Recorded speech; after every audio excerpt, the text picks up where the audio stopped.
Good morning, guys. Hope you're doing well. I'm going to take you through my day about a month into quarantine now to show you what I'm doing to make the most out of this time, to keep improving, to keep learning, because we always have to look to progress forward regardless of the situation. I also want to talk about something that I've been struggling with for the last 3 to 4 weeks now, and I still haven't figured it out. So maybe that's something you can help me out with. I'll talk about that later on in the video. Right now it's a bit after 8. I have a couple things I like to follow in the morning to get the day started, so I'm going to take you through that. This is the whiteboard I like to use to plan the first part of my day, to take control and be intentional about what I want to do to start off the morning instead of just being reactive, being passive, and going with the flow. I try and do this most mornings to plan out at least the first part of my day to have some structure and guidance. Yesterday was a flop, so today we have to bounce back, start off strong, build that morning momentum.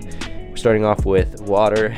Sometimes things on here are very simple, but hey, it's important to stay hydrated, especially if you're doing a lot of exercise. And honestly, this list is about just completing the small tasks, because if you can do the easy things, if you can get them out the way, you're building that momentum for your day, and then you can take on the big tasks as the day goes on. So we have water, gonna do some mobility work, a journal, breakfast, website work, snack to get the calories in. We're gonna learn something new, get the workout in, meditate, and then eat lunch. And then after that, we'll see where the day takes us. All right, water's out the way. That's always my favorite task of the day. Shout out to Ed Milet. I learned this from his morning routine. He has a podcast. I'll put that in the description below. But super important. This is what takes you through the day. So gotta keep your body hydrated. Gotta keep it running.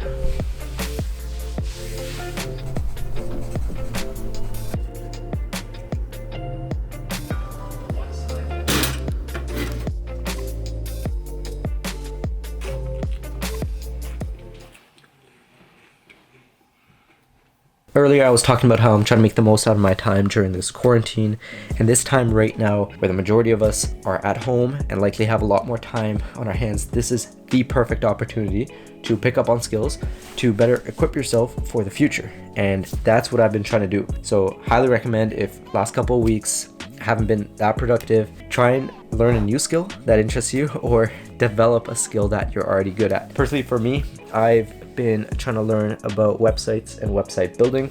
I'm working on a website right now for 8Mode. I also work for them, which is awesome. I'm working on this website with my friend Daniel, who you guys have seen on the channel before. He's great at this stuff. I'm still in the learning stages. For snacks, I'm doing nuts and a banana.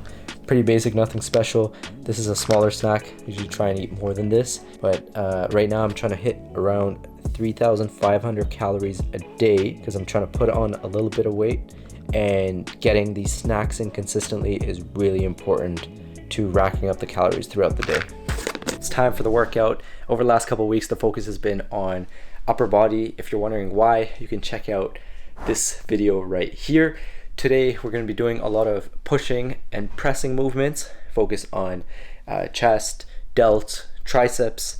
Again, don't have access to much here. Got a couple dumbbells we're going to be working with, so we have to be creative, but we're going to do the best with what we have. Also, if you have no equipment and don't really know how to work out, I highly recommend you check out Spencer Moller's recent video on the best body weight exercises for soccer players. I'll put that in the description below, so if you're looking for some ideas and need to get creative, check that out.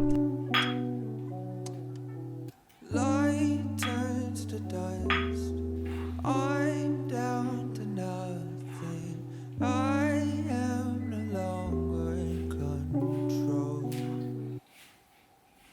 Over my shoulder, I feel it get colder. I'm told that I should offer my soul. Then all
place. In order to be able to actually be motivated to be productive in a way, you have to know what it feels like to not be productive and to not enjoy that feeling. This is my first walk in a couple days now, and it's nice to be out here. Finally got some good weather in Ottawa.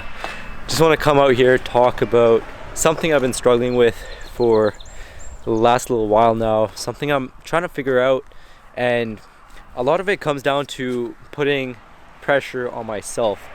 This quarantine period has opened up a lot of time on everyone's schedule, including myself, and I'm someone who has very high standards. I expect a lot of myself, and I'm always looking to grow, improve, to learn something new, and to make the most out of every single situation, or at least try to try and put in that effort. That's what matters.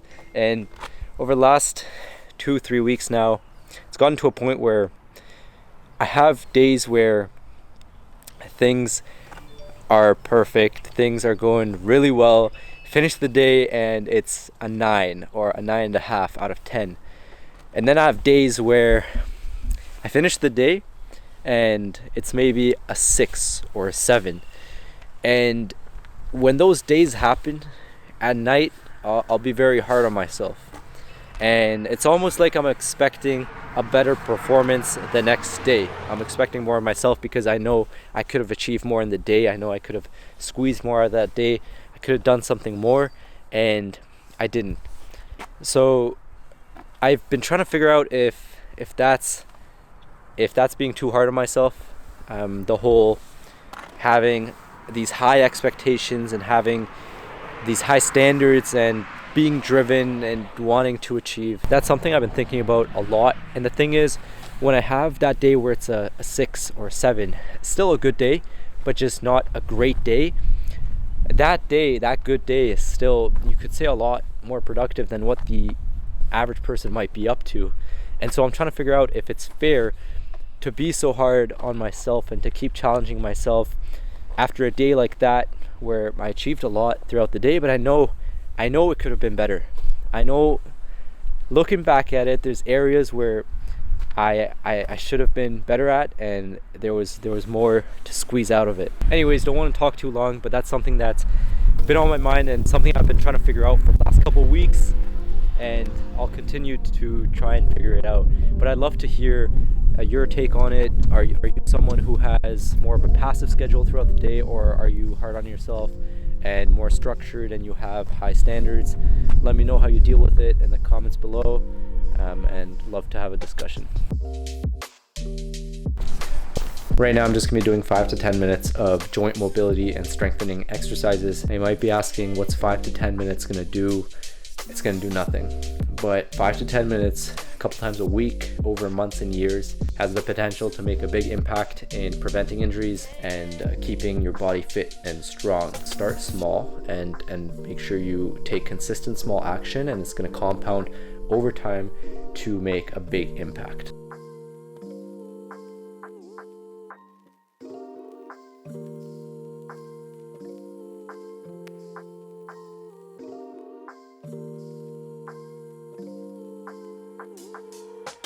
Whatever code that's on Wellness Living, you have to copy, and then you go to settings, you go on the widget settings in WordPress, and you paste it into the link code box.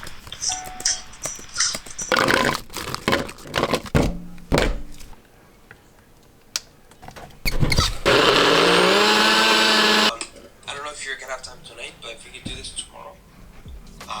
It's around midnight. I'm usually asleep by now, but the last couple hours I've been grinding on the website and a couple different things. That's what you got to do sometimes. Gotta go off schedule and just get the job done, and that's what I did today. It was a long day. It was also a great day. I'm happy with how it went. Moving forward, looking back at what I said earlier in the day, I'm gonna keep looking to optimize the day, maximize what I can, and also be okay with not always having a great day, as long as the effort is there, because that's the only controllable factor all of us have in anything we really do. Hope you're doing well wherever you are in the world. I know current situation is crazy, and regardless of what's going on around you, The one thing you can always control is your attitude, and I really, really hope that you take care of that.